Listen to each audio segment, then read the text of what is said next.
नमस्कार, दृष्टि न्यूज में आपका स्वागत है। मैं हूं आपके साथ अंकिता। चलिए बढ़ते हैं मुख्य खबर की ओर। राजधानी भोपाल में एक बार फिर धर्म परिवर्तन का चौंकाने वाला मामला सामने आया है। सुखी सिवनिया क्षेत्र में धर्मांतरण का गंदा खेल चल रहा था। यह रहने वाले मजदूर अनिल कुशवाहा को एक पुराने परिचित ने पैसों और दुकान का लालच देकर धर्म बदलने का प्रस्ताव दिया। सुखी सिवनिया क्षेत्र में धर्मांतरण का गंदा खेल चल रहा था। यहाँ रहने वाले मजदूर अनिल कुशवाहा को एक पुराने परिचित ने पैसों और दुकान का लालच देकर धर्म बदलने का प्रस्ताव दिया। पीड़ित ने इसकी सूचना पुलिस को दी, जिसके बाद आरोपी कालूराम गौड़ को गिरफ्तार कर जेल भेज दिया गया है। जानकारी के मुताबिक ईसाई मिशनरी के कुछ लोग क्षेत्र के गरीब और मजदूर वर्ग के लोगों को बंद कमरे में प्रलोभन देकर धर्म परिवर्तन के लिए दबाव बना रहे थे। इस मामले का खुलासा होने पर आरोपी भगाने का प्रयास कर रहे थे।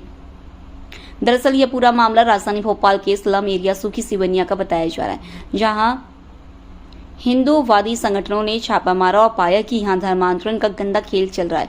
बंद झोपड़ी में लोगों को धर्म परिवर्तन के लिए मजबूर किया जा रहा है। यहां से ईसाई धर्म से जुड़े कई ग्रंथ भी मिले हैं। पकड़े गए ईसाई मिशनरी के लोगों में कालूराम गौड़ समेत 2 विदेशी मूल के युवक युवती शामिल है। ईसाई मिशनरी के लोग इन गरीब और मजदूर लोगों को कई तरह के प्रलोभन देते थे और बंद कमरे में छोटे बच्चों, महिलाओं से लेकर बुजुर्ग तक का धर्म परिवर्तन कराते थे। ईसाई धर्म को अपनाने पर लोगों को प्रति व्यक्ति 50,000 बच्चों की मिशनरी स्कूल में हॉस्टल के साथ निःशुल्क शिक्षा, माता पिता समेत बूढ़े बुजुर्गों को मेट्रो शहरों के बड़े अस्पतालों में चिकित्सा जैसे प्रलोभन ये लोग दे रहे थे। हिंदूवादी संगठनों के लोगों ने जब आरोपी को पकड़ा और पूछताछ किया तो उसने कहा इस कमरे में प्रार्थना चल रही है। उन्होंने पूछा किस बात की प्रार्थना, तो उसने कहा आत्मा की प्रार्थना चल रही है। यह प्रार्थना हर रविवार को होती है। वहीं बच्चों ने भगवान को न मनाने की बात भी कही है। पुलिस ने मध्य प्रदेश धार्मिक स्वतंत्रता अधिनियम 2021 के तहत मामला दर्ज कर लिया है। भोपाल के अंदर ईसाई धर्मांतरण जो हिंदू धर्म के भोले भाले ग्रामीणों को बहलाकर फुसलाकर और अपने आप को हिंदू की तरह दिखाकर प्रार्थना, भजन, कीर्तन के नाम पर धर्मांतरण करने का प्रयास किया जा रहा है। कुछ लोग जो कन्वर्जन हो गए हैं, जिन्होंने अपना नाम नहीं बदला है, नाम तो हिंदू ही रखा है लेकिन अपनी प्रार्थना पद्धति बदल दी है, ऐसे लोग और साथ में उनके कुछ बाहर के विदेशों के लोग भी यहाँ भोपाल में आकर धर्मांतरण को बढ़ावा दे रहे हैं, जिन पर एक FIR भी हुई है। लेकिन कहीं ना कहीं इस प्रकार के लोगों पर सख्ती की आवश्यकता है।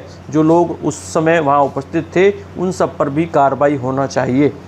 प्रशासन को इस ओर सख्ती से ध्यान देकर, क्योंकि ये घटनाएं लगातार भोपाल क्षेत्र के अंदर बढ़ती जा रही हैं, जिनमें धर्मांतरण, प्रार्थना के नाम पर धर्मांतरण किया जा रहा है। तो इसलिए मेरा शासन प्रशासन से आग्रह है कि इस प्रकार की गतिविधियों को रोक लगाया जाए, उनको तुरंत बंद किया जाए। जय श्री राम। धर्मांतरण का मामला सुखी सिवनिया में आया, क्या मामला है? थाना सुखी सिवनिया अंतर्गत एक थाने के पीछे एकता नगर करके एक बस्ती है, जहाँ पे अनिल कुशवाहा निवासरत है। वहाँ कालूराम गौड़ जो है वो भी निवास करता है और उससे बात हुई होगी कि यदि तुम बाइबल पढ़ने का और ईसाई धर्म को अपनावे तो कुछ लोभ लालच देने की बात सामने आई है। उसी को करते हुए हमने FIR थाने में दर्ज की है। तो कोई विदेशी लोग भी शामिल? बस्ती में जाकर इस संबंध में पूछताछ की गई है और यदि कुछ ऐसी चीज़ सामने आती है तो वो जांच में शामिल करेंगे और विवेचना में भी शामिल की जाएगी। क्या इनके अकाउंट्स की जांच वगैरह भी होगी? हाँ, वो विवेचना का आगे का हिस्सा है, जैसा होगा वो उसमें शामिल किया जाएगा। कुछ लोगों की गिरफ्तारी? कालूराम आदिवासी की ही गिरफ्तारी हुई है अभी। जैसे जैसे विवेचना आगे बढ़ेगी तो की जाएगी।